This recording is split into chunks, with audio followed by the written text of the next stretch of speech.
Bienvenue dans le Financial, votre rendez-vous économique quotidien. Voici les titres de l'actualité. 39 opérations de financement ont été approuvées en 2018 par la Banque ouest-africaine de développement.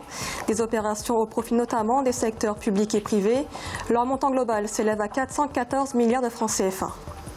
Le prix du kilo de café fixé à 700 francs CFA par le gouvernement en Côte d'Ivoire, ce qui représente une baisse de 50 francs CFA par rapport à la campagne 2017-2018, et ce alors que la campagne 2018-2019 table sur une production supérieure.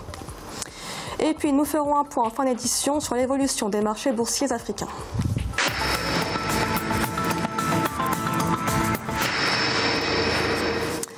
En 2018, la Banque ouest-africaine de développement a approuvé 39 opérations de financement d'une somme de 414,51 milliards de francs CFA, des opérations au profit des secteurs publics et privés des pays de l'UEMOA.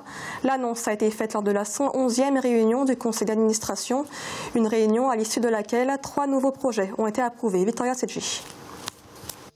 Dans le cadre de sa 111e réunion, le conseil d'administration de la Banque ouest-africaine de développement a approuvé 3 nouvelles opérations. D'une valeur globale de 15,21 milliards de francs CFA, elles portent sur le financement partiel de projets structurants et infrastructurels au Burkina Faso, au Bénin et au Mali. La BOAD continue toujours de remplir sa mission. Sa mission, c'est de pouvoir permettre à tous les États membres de se financer, de financer des projets de développement. Et surtout de venir en complément à tout ce qui est banque commerciale, banque de second degré dans la zone, et permettre d'être à peu près au milieu de tout ce qui est financement de court terme et financement de long terme qui est assuré aujourd'hui par les marchés financiers. Et bien la BOAD essaie tant bien que mal de financer les projets sur le moyen terme. Depuis le démarrage de ces activités, la BOAD a approuvé 1141 opérations évaluées à 5308,71 milliards de francs CFA. En 2018, elle clôture avec 39 opérations approuvées pour une valeur de 414,51 milliards de francs CFA.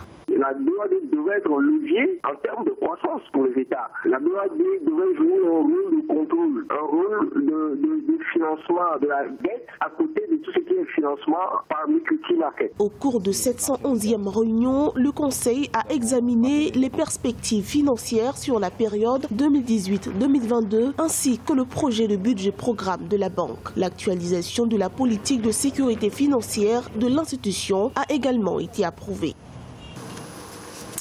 Hausse des investissements directs étrangers en Tunisie, des IDE qui ont atteint 2,45 milliards de dinars de janvier à novembre 2018. Il s'agit d'une hausse de 30,4% par rapport à 2017. L'énergie est le secteur qui a attiré le plus d'IDE avec 898,6 millions de dinars devant l'industrie, les services et l'agriculture. Une bonne performance qui s'explique notamment par la mise en place de réformes comme l'adoption d'une loi sur l'investissement et le partenariat public-privé. En Côte d'Ivoire, le gouvernement a fixé le prix du café à 700 francs CFA le kilo, un prix en baisse tandis que les prévisions pour la campagne de commercialisation 2018-2019 tablent sur une production supérieure à celle de 2017-2018. Reportage de notre correspondant Olivier Conan. 700 francs CFA, c'est le plus bas champ du kilo de café fixé le 18 décembre par le gouvernement ivoirien. C'est une baisse de 50 francs CFA par rapport à la campagne 2017-2018.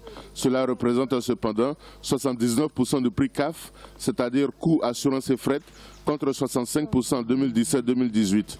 Les cours mondiaux sont à la baisse. Pour éviter un prix d'achat plus bas, le gouvernement apporte un soutien chiffré à 21 milliards de francs CFA, selon le Conseil Café Cacao, qui a pris des mesures pour une campagne de commercialisation fluide du café. Avant de quitter l'intérieur, vous vous entendez avec celui qui achète votre produit. Il vise votre honnêtement et vous descendez sur le marché, sur Abidjan ou San Pedro. Vous savez chez qui vous allez et vous n'avez aucun problème pour être déchargé. C'est pour éviter les engorgements à Abidjan. Les producteurs ivoiriens auraient souhaité un prix plus élevé, mais sont satisfaits du niveau actuel.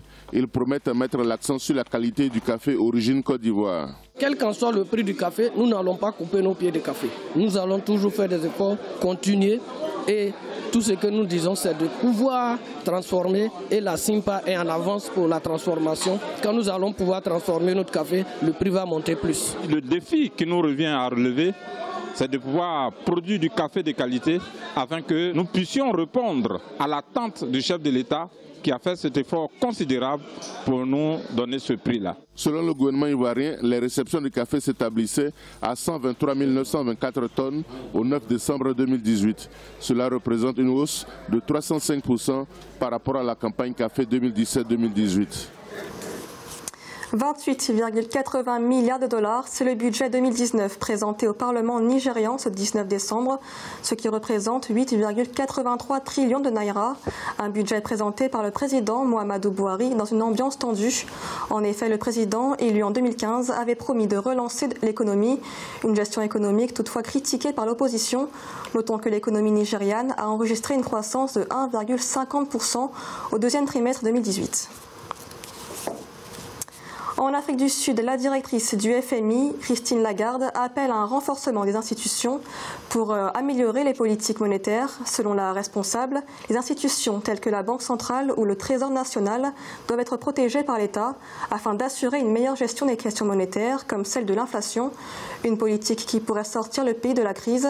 Rappelons que l'Afrique du Sud enregistre actuellement une faible croissance et un taux de chômage qui s'élève à plus de 27,2% au deuxième trimestre 2018. On écoute la directrice du FMI, Christine Lagarde.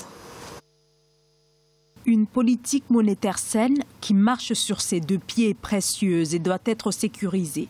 Un bon trésor solide qui ne peut être compromis est une institution précieuse qui doit être sécurisée et protégée. Nous allons à présent faire le point sur l'évolution des marchés boursiers africains. En Afrique australe et dans l'océan Indien, les marchés boursiers de l'île Maurice perdaient 0,20%, l'indice sud-africain perdait 0,43%, la bourse de Nairobi baissait de 0,80% et l'indice Gaborone perdait 0,08%.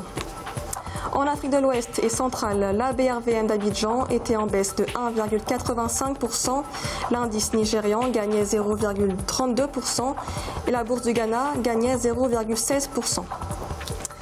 En Afrique du Nord, la bourse marocaine était en hausse de 0,01%, celui de l'Égypte augmentait de 0,45% et l'indice tunisien perdait 0,26%. C'est la fin du Financia. Merci de l'avoir suivi. On se retrouve bientôt pour un nouveau rendez-vous de l'économie.